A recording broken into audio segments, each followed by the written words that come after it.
faith, spiritual values, moral issues, government, economy, education, work, responsibility. What we think about these depends on our worldview. Now, VCY America presents Worldview Weekend Radio with Brannon Howse.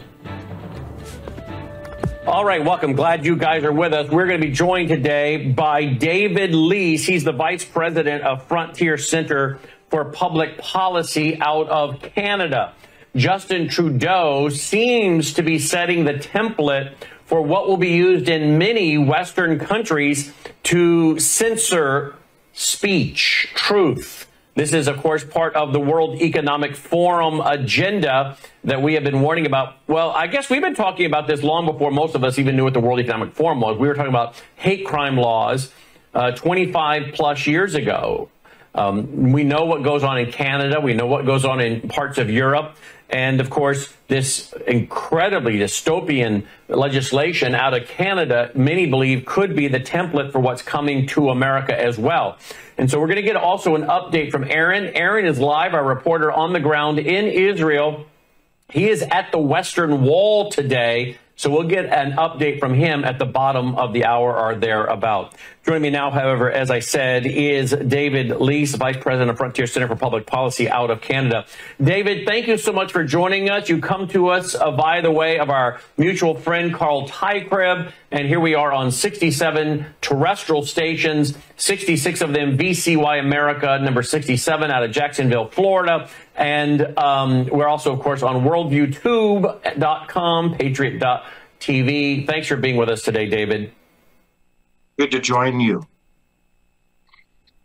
So, David, here is an article over at Zero Hedge. Blame Canada. Blame Canada. Justin Trudeau creates blueprint for dystopia in horrific speech bill. On February 21st, Canadian Prime Minister Justin Trudeau gave a press conference in Edmonton announcing his government's decision to introduce the Online Harms Act, or BC 63. It was described in Canadian media as a, quote, bill to protect kids, end quote, that would stop the exploitation of children, end quote. And Trudeau's curt speech focused solely on minors. The scarf-clad PM angrily dismissed criticism that the bill might have a broader focus. And, of course, what we're now finding out, David, is that basically doing what I do here in the U.S., perhaps what Carl Tykreb does in Canada, I'm guessing what you do, David, could land you with heavy civil penalties or fines, maybe even a prison sentence. True or false? It is true. It is unbelievable. This is a train wreck of public policy. And I'll tell you why.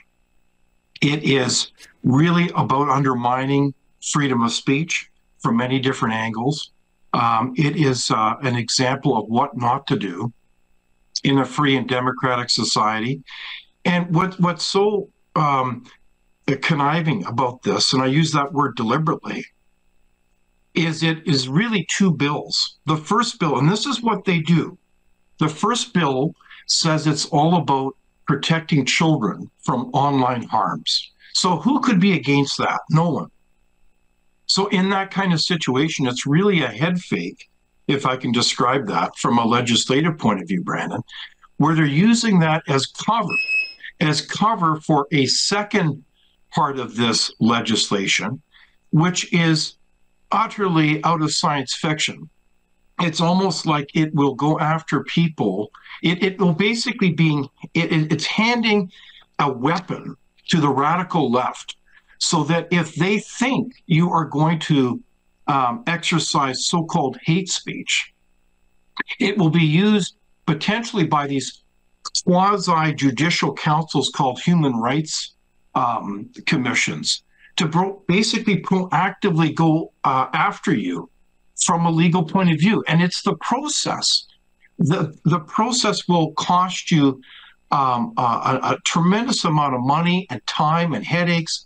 And it's that process that will become the punishment. So it really is about weaponizing their kind of coalition of radical leftists that are really moving this government forward on so many fronts. So it is truly, Brandon, a real train wreck. And it's very, very concerning.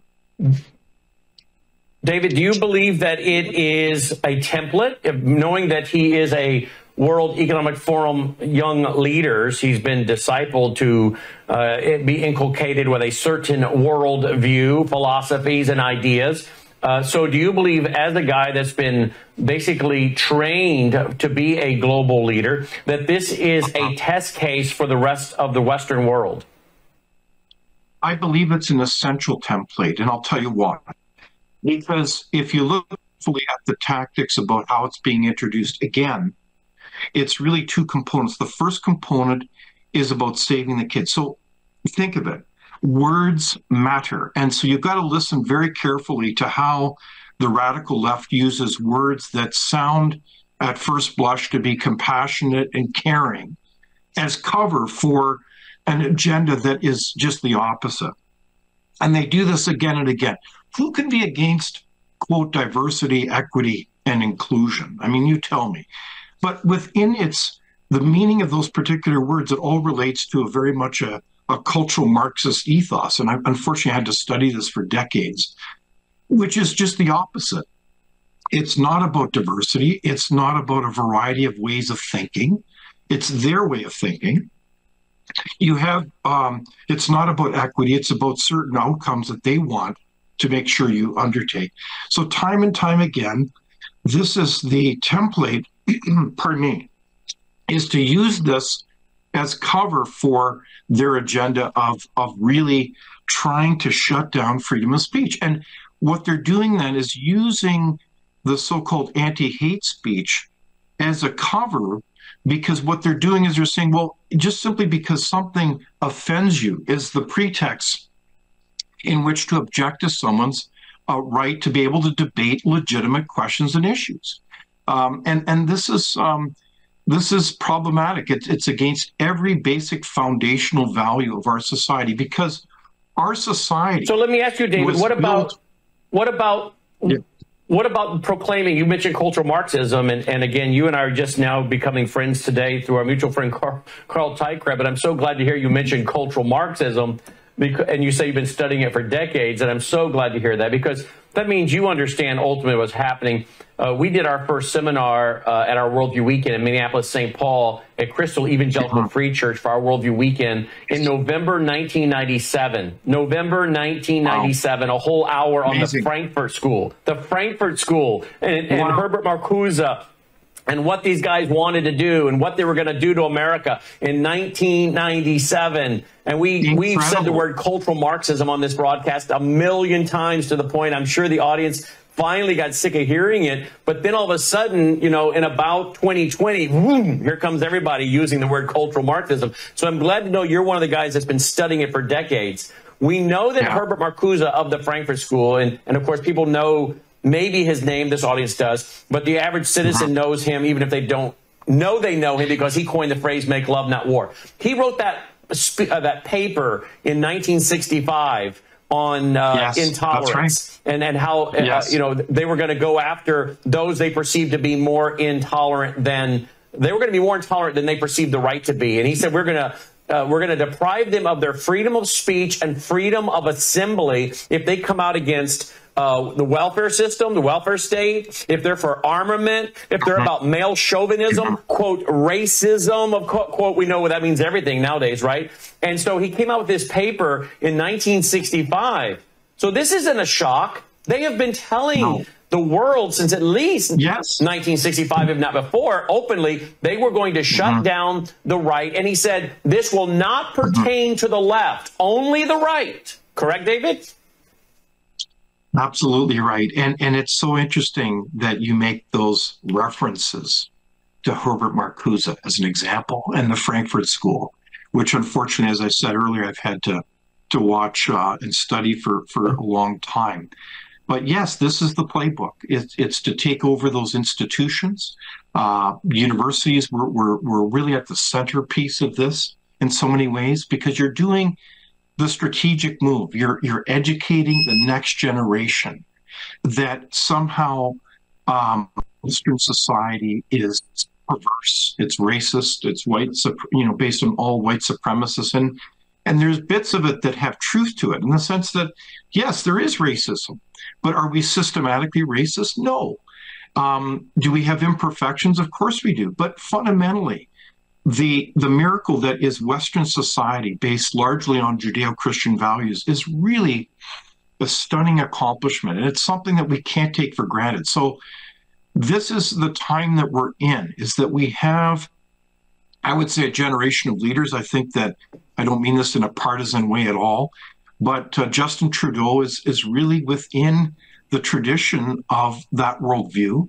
I think if you look at any of his policies, it reflects that. And I think, frankly, his father had kind of a proclivity to these things. I mean, there's a lot of background there as well. When you look at his story, Pierre Trudeau's upbringing and his travels around the world, he even met with Mao as a young man in the early 60s. It's a remarkable story. So there's a lot of intellectuals who have kind of drank the Kool-Aid. And so it's not a surprise that you see this type of, I really refer to it as Marxist law.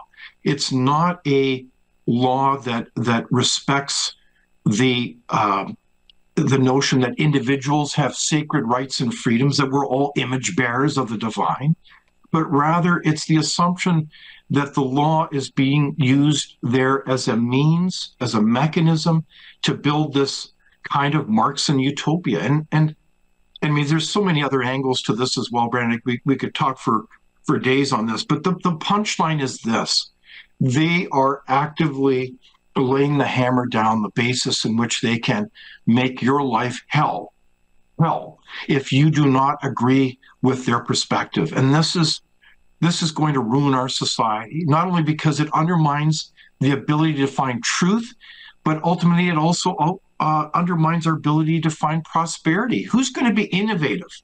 Who's going to move forward the next widget if you are afraid to speak up and dare to question things like, well, is the earth flat or is it round? I mean, this is absurd. This is the lesson of history, that the authoritarians are in power. All bad things flow from really bad leadership. Oh, well, let's go to this before we go to our first break. Then we got Aaron live at the Western Wall tonight, folks, Israel time. But here is at Zero Hedge, this article, enlist Canada's citizens in an ambitious social monitoring system. Listen to this, folks. With rewards of up to $20,000 for anonymous so-called informants of hateful behavior, with the guilty paying penalties of up to $50,000, creating a self-funded national spying system. Now, we don't have time to get into it today, but David, I produced a documentary on brainwashing, Brainwashed America Part 1, Brainwashed America Part 2. I'm working on Part 3 now, where I've come up with what I believe are 12 historically proven systematic steps for brainwashing.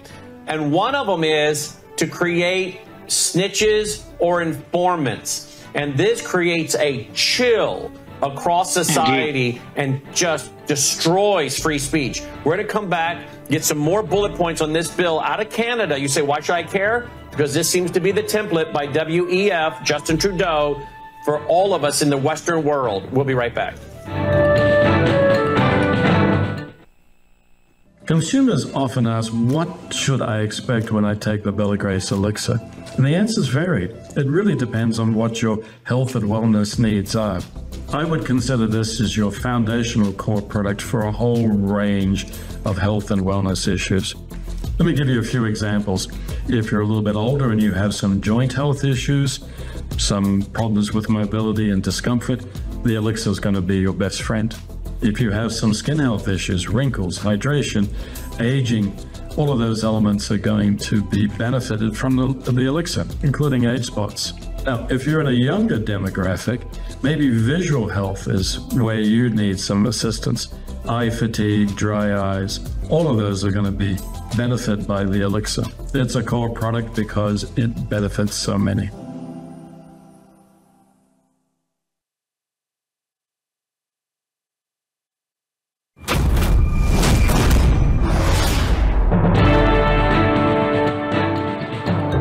All right, welcome back. Glad you're with us. Worldview Radio, our website, worldviewradio.com. David Leese is with us. He is the vice president of Frontier Center for Public Policy. This is a think tank out of Canada, brought to us by our mutual friend, Carl Tykrib.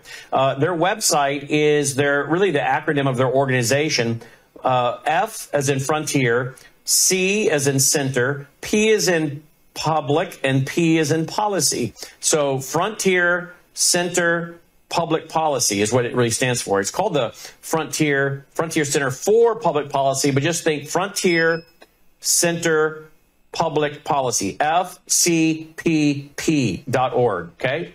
Frank Charlie Peter.org, FCPP.org for their website and to follow what they're doing. David is going to be a guest again and again as we track this bill and other things. We know that up in Canada for years, pro-family, Christian groups, Christian radio, they have had to, this has gone on for 25 plus years up there, maybe 30 years now, They cannot read Romans chapter 1 and then make commentary about homosexuality, the LGBT community. They cannot read that and then add commentary to it. If they do, these Christian radio stations in Canada, terrestrial radio, can be in big trouble. If you get on the air and you say something that they deem to be intolerant toward Islam, you can be in big, big trouble. Of course, the goal we already know. Herbert Marcuse's 1965 paper, Repressive Tolerance. That's what was the name of the paper, Repressive Tolerance, 1965. 4 years before I was born, this guy is telling us what they're going to do. And he makes it very clear. We're only going to deprive the right. We're not going to apply this to the left. We're going to be more intolerant than we perceive the right to be. And we are going to crush them. We are going to crush their freedom of speech. We're going to crush their right to public assembly. And folks, this is, of course, where we then start talking about persecution.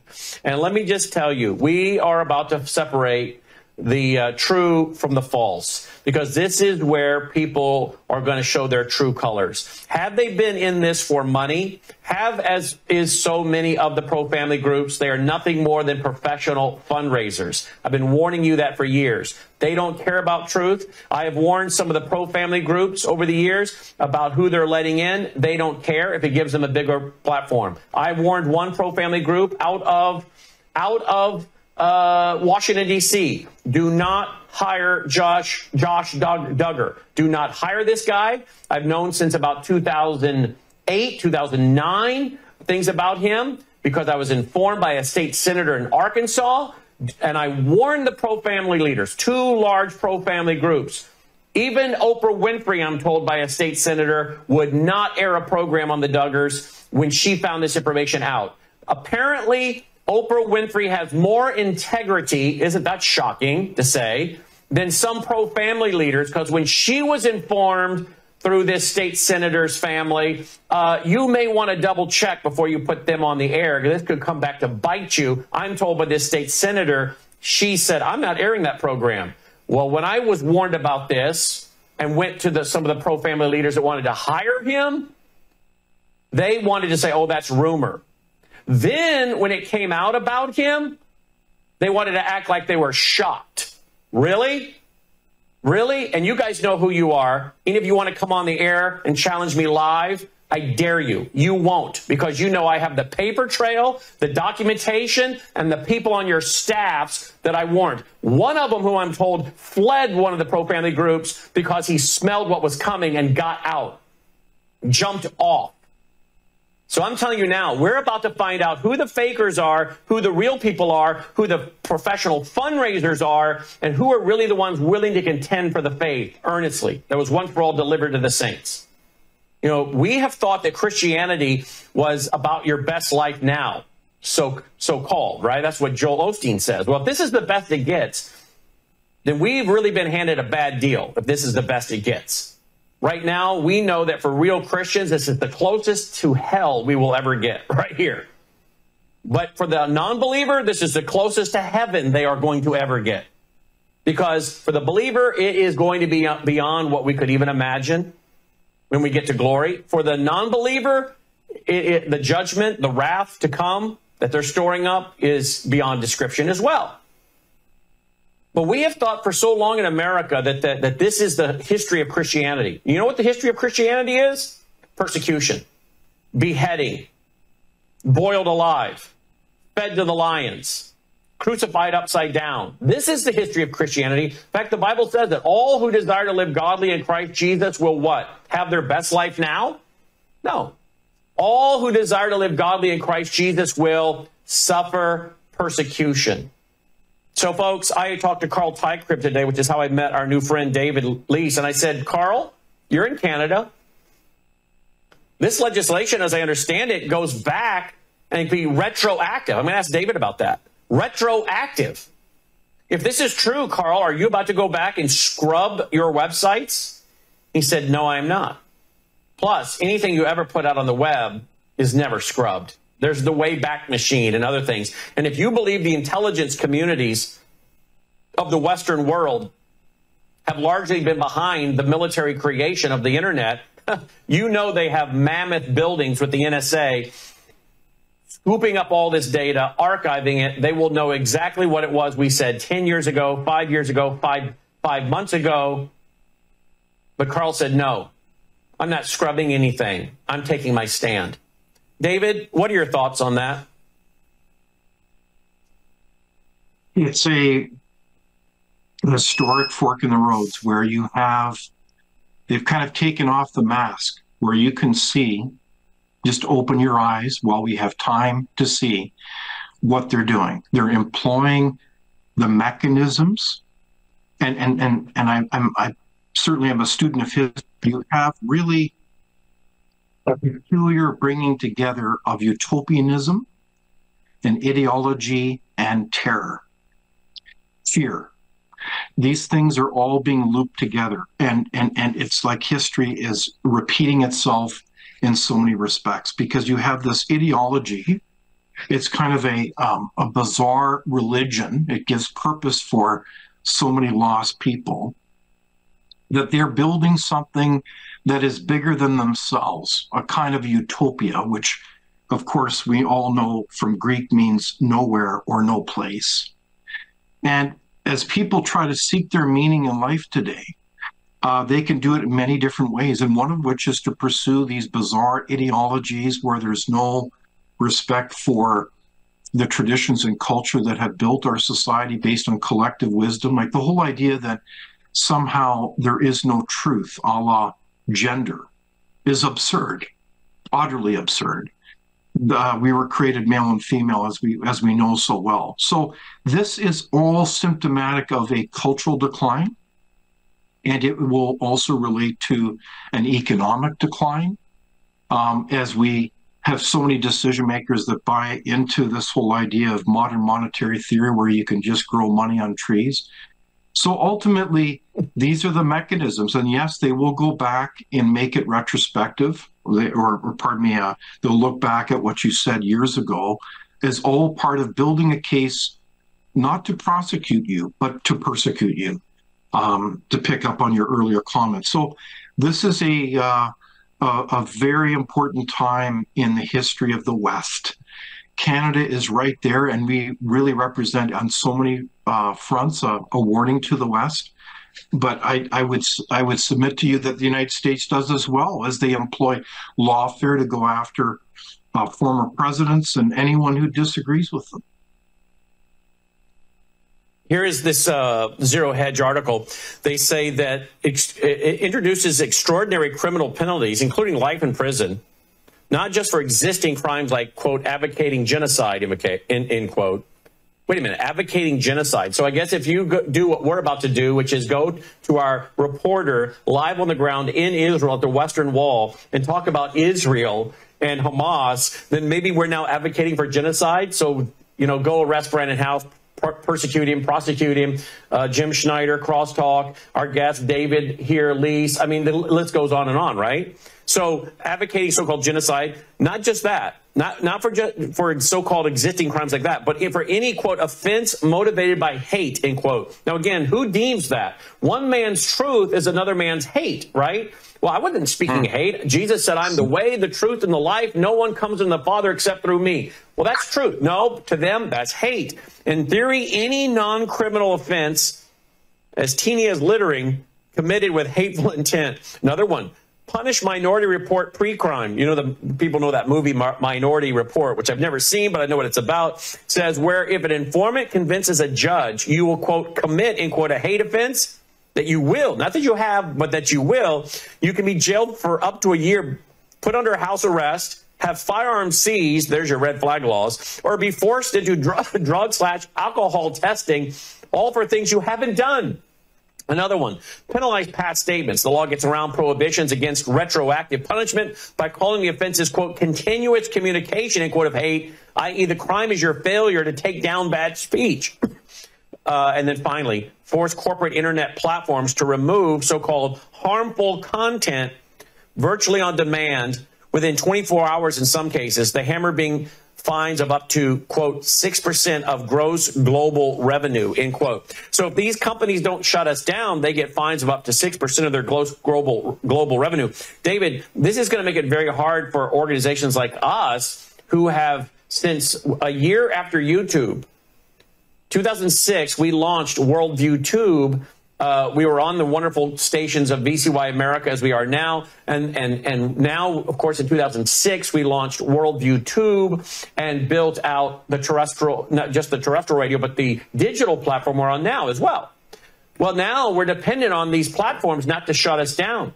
I mean, if they're going to get fined up to 6% of their gross global revenue, they'll have a lot of financial reasons to make it so that we cannot exist at all in any sphere. Then you add in the terrestrial radio, the FTC. This is very, I mean, again, you wonder how you could have one message only. This is not just communism, it's fascism, because it's merging big government and big business together. True or false? It is true. It is a pernicious form of fascism. And it has to be stopped. And certainly in Canada, there's a whole a reaction of people like ourselves who care about basic rights and freedoms, the truth, that are rising up and stopping it. But, you know, at the forefront of this also needs to involve faith groups. I mean, any rational faith group should all be over this because they don't have a future if we don't rise up and object to this and shut this down. This is just so wrong.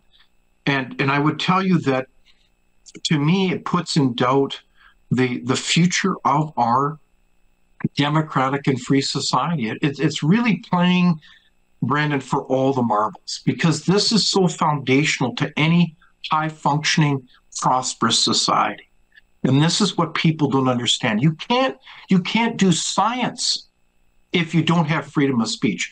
You can't pursue the scientific method where you're looking at different options and understanding, well, you know, let's show me the facts. Show me what your thesis is. How do you pursue that? If someone could object and weigh and say, oh, I find that type of research objectionable. I find your speech offensive. I mean, this is truly sending us back to the age of utopian terror. Indeed it is. We'll come back. We'll say goodbye to David, give his website out, and then let you know, folks, when you go to worldviewreport.com, we have an article of this, and it's linking to the actual legislation, if you guys want to show it. It's linking to the actual legislation and highlighting the phrases so no one thinks we're making this up. We have the legislation in an article at worldviewreport.com. We'll be right back with David Leese. Glutathione, I'm so excited that we have a fantastic delivery system for it because glutathione is the master detoxifier and master antioxidant. Glutathione's like oxygen, okay? You will die in 3 to 7 minutes if you don't get glutathione. Wow. And at 3 to 7 minutes. And we have a way now to get the whole glutathione in your cells in about 90 seconds without using a glutathione IV. It is the most important molecule in your body. Glutathione helps your brain, your liver. It performs 400 functions in your body. So the master, it will detox every heavy metal, every pesticide, every herbicide. It will detox spike protein from your body. It will detox graphene oxide. And it is the master detoxifier and antioxidant. So glutathione is needed every single day. All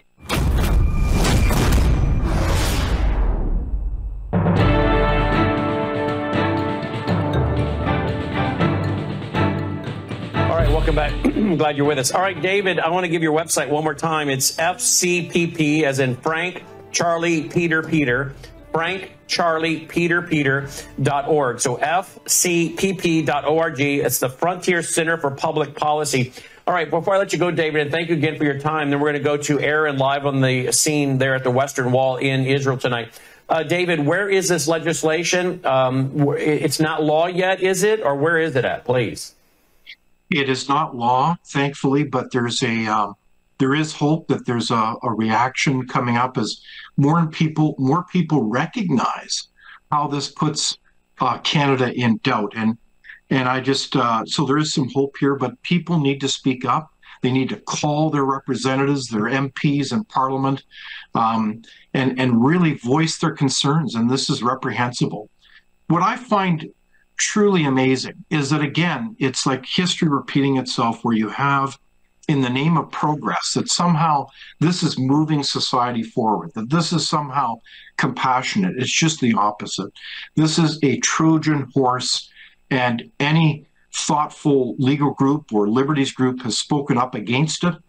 And every citizen has I believe, the responsibility to do likewise. Otherwise, our country will be in doubt.